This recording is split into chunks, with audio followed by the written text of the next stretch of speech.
In this module, let's take a look at static import statements. The objective of this module is to learn about what is static import, when and how to use static import, and side effects of static import. In this example, we have not used static import. So we have a string util class which contains static variables yes, which is assigned a value of yes, and no, which is assigned a value of no, and a static method is null or blank. So these variables and methods are being used in static import demo class. Since both classes are in the same package, string util class need not be imported into the static import demo class. However, in order to use the variables and methods from the string util, they must be qualified by the class name, which is string util as shown. String util dot yes is assigned to agree of type string. String util dot no is assigned to disagree of type string. And is null or blank method is invoked as shown here. String util dot is null or blank.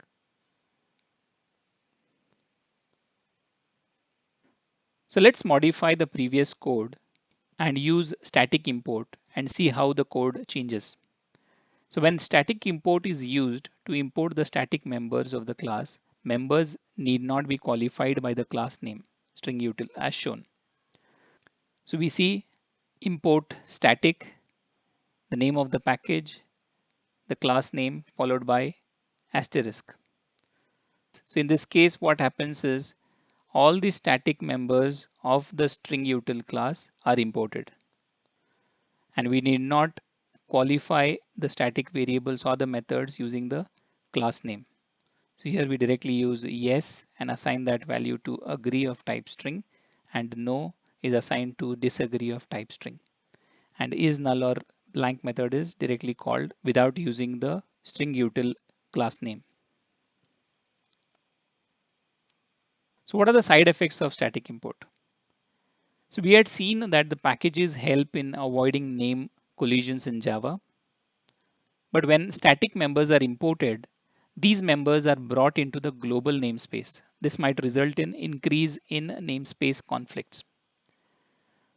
So when best to use static imports then? Static imports is designed for those situations in which you are using a static member repeatedly, such as when performing a series of mathematical computations using static methods from inbuilt math class.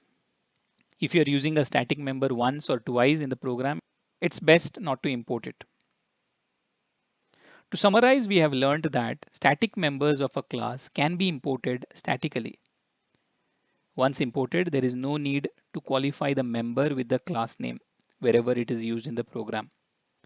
Static imports brings members into a global namespace, reversing the effect of packages.